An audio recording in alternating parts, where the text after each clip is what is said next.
we are and how and whether we, the parties concerned,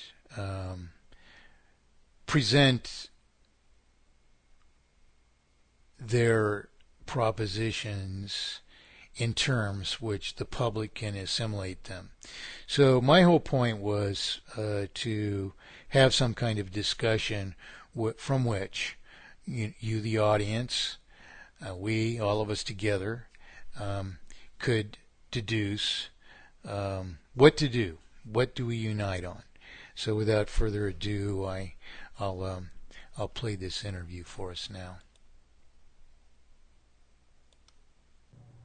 Hello, John. Hi. Mike Montagne here. How are you doing? Fine, thanks. Great, great. Hey, good to hear from you. I'd like to, have a gentlemanly discussion about monetary issues with you. I think I've had quite a few people express interest in you and I getting together and speaking. Some of them you may even know.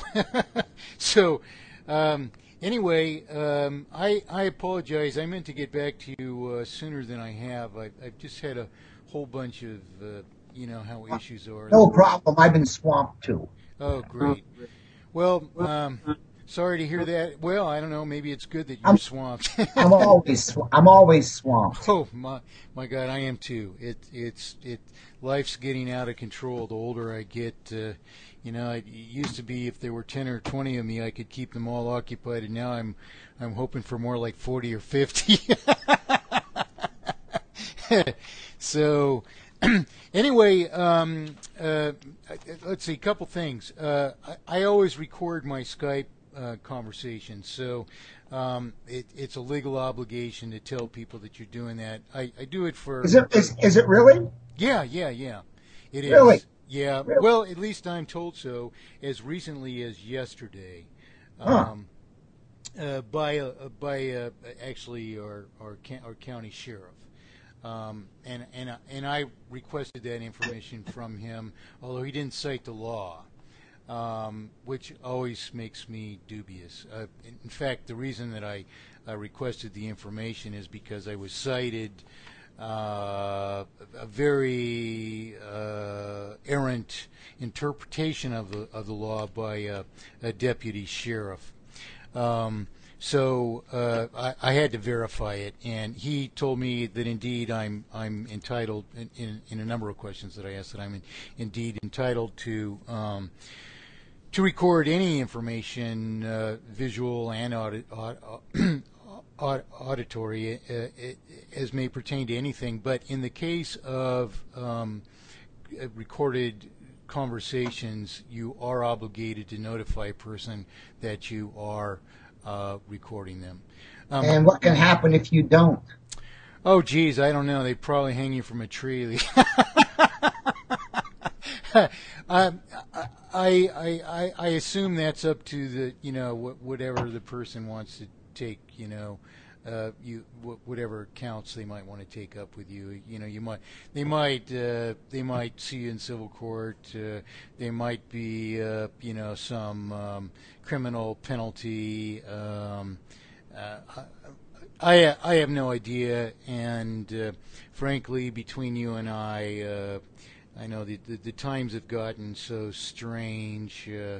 But I myself, I pretty much try to conduct myself, except, among people that I know very well, and we might say a few words which might not be so well received by the general public, not knowing our nature and whatever. But, generally I try and conduct myself as if I was recorded anyway, because, like you, my efforts mean so much to myself, and I anticipate the world that I need to have a relatively high degree of integrity in all the things that I do. So I just do that anyway. I mean, but you are required to notify people. So all my friends know that every time they call me on Skype, it's just automatically recorded. I got a question. Does Skype do the recording for you, or do you have your own recorder? No, John, it doesn't do it for you. There are add-ons. I use one for the Mac, which is called Okay, called. no, it's okay. I just was curious about that point. Okay, keep Yeah, going. there's a number of free ones for Windows. One of them is called FreeCorder, I think. I use that one on Windows. I generally use the Mac for processing audio. Yeah, Um, well, I don't do that much telephone stuff. hmm I usually try and do it online where there's a historical record of it. And I don't have to do it twice. Right. Listen, what time zone are you in? I'm in the Eastern, Okay. Ottawa, Uh, Toronto. okay, so we're 3 hours difference. It'd be 10 to 6 at your time there, almost 8 to 6, something like Yeah, that. where are you, Vancouver? I'm on the Pacific Coast, but I'm in the United States Oh, okay, in okay, okay. Oregon. Bad news, bad news. Yeah. Well, not bad news. I mean, important discussions. I even get up in the middle of the night to do interviews. So, I mean, I've been doing a lot of interviewing for other programs, but I have my own radio show out of Ireland, which is starts at 1 p.m. Pacific time, so that would be 4 your time, and it's generally a 3 hour show. Sometimes it runs as long as 7 hours. I have an open time slot on TNS, so I'm basically given free license to have any hours that I want out of the station, and I consulted with my audience, and these hours seem to fit most of the world that I can reach. I mean, people in Australia have to get up early if they're going to listen live, but of course we have archives, and I think that's really the most conducive way for most people to listen.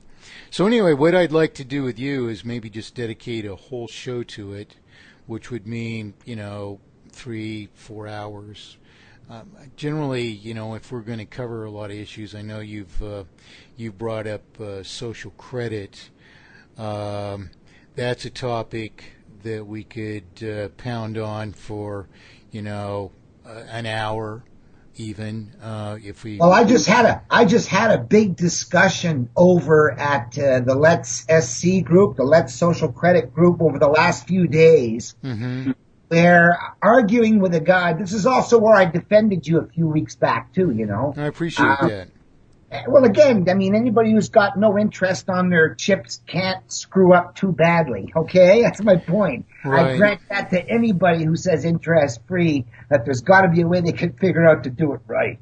Okay, but Right. nevertheless, in our discussions, the guy forced me to get into Laplace transformations and to work into how the social credit dividend worked to reduce inflation and unemployment. And because I've always defended that Major Douglas had a workable solution, even if it was not the best. In a nutshell, my claim to fame is what the media once called my miracle equation. Now, it predicts how many people are going to be thrust into unemployment and how many people are going to get their collateral foreclosed, resulting in what I call shift B inflation. Not more money chasing the goods, same money chasing less goods after foreclosure. So, anyway, so Douglas, and did you ever see the movie Zeitgeist Addendum? Actually, I have a long history of interaction with those people. The addendum was a product of a fellow in the Vancouver area, and out of Washington, actually, though, who was in California at the time, who contacted me in regard to wanting, he said, to promote mathematically perfected economy.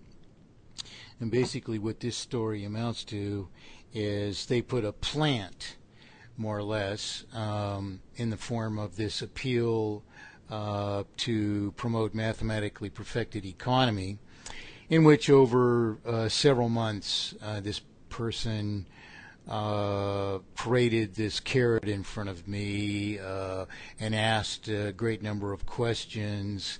In the end, he wrestled over presentation. No matter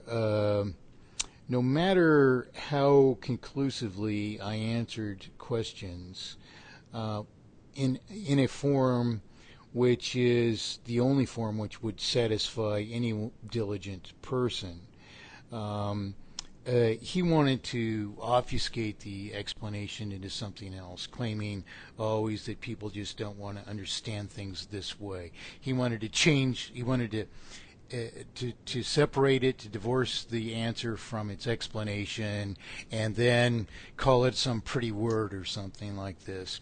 But so we wrestled over that, and finally he sent me a whole list of questions because he asked me in particular what issues I had with Zeitgeist. And so I answered all these questions diligently, and it ended up, although they didn't really provide a very good account of those answers, but all of those answers, and if you remember, Zeitgeist really was not even oriented very much so to economics, particularly not to any kind of validation of an economic thesis. Well, they put it this way. I brought it up only to point out. Do you remember an equation in Zeitgeist Addendum about an hour and a half in, explaining the problem that everybody got the principal P, but everybody owed the principal P plus I. They get that from me, yeah. And, well, anyway, they did not. My miracle equation is, if that's the number of guys who survived their mortgage death gamble, all you got to do is say 1 minus that number to end up with the number who gets squeezed out of the game. So if P over P plus I survive, I over P plus I get knocked out of the game. So that's what they call my miracle equation. So I brought up the Zeitgeist Addendum to say that in the derivation of how much inflation we're going to suffer and how much unemployment we're going to suffer, these guys got halfway there. I've got to break in here. I'm sorry. I'm afraid that you'll get lost if I don't explain some of these things as they pass by. I'm listening tentatively here and without objection to things which I know are wrong. The math is disputable enough, but the issue that makes the math incorrect, which is easy for all of us to understand, is that nobody is kicked out of the equation until the situation gets closer to terminal failure.